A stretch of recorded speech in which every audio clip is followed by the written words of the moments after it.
Pautang-taray ko ano refi francaita isika E va bene la nudiabira Capire wanju Sina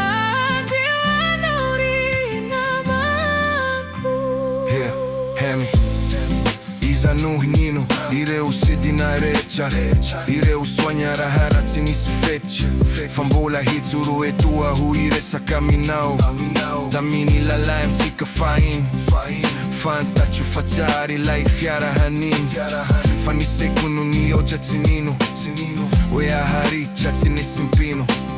Tsy maintsy nova finjerinay ka ireny sary ny tambe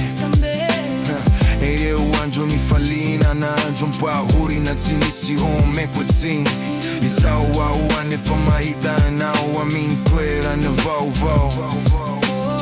Fa nahoana nilaozanao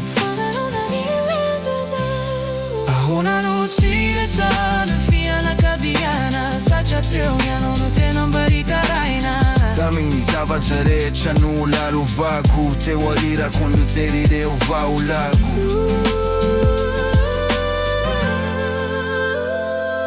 Rizao enao iaia kamiko amleny afarany Davanya juri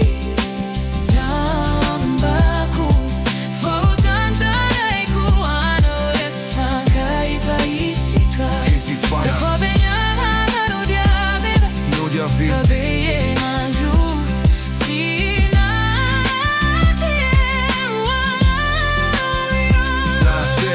Taray gurefa miau ninjay Taray ko Refa Taray ko Toluani fisarahani lanane mafilocha sitsarapahan Sitesa vacha keli ninganjari fen maraja Ififandrek sana lasa fiarahana Si huta banka io fiarahala Io satriany fitiavana Sua feri lalana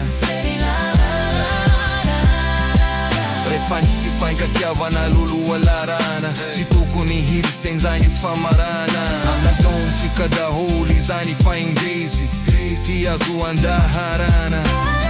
Ka refa tatralay farany de atao ahoana mo Fadetarona fotsiny ireo zava-bita taloha Ahoana no tsy resana ny fianakavinana Satria tseo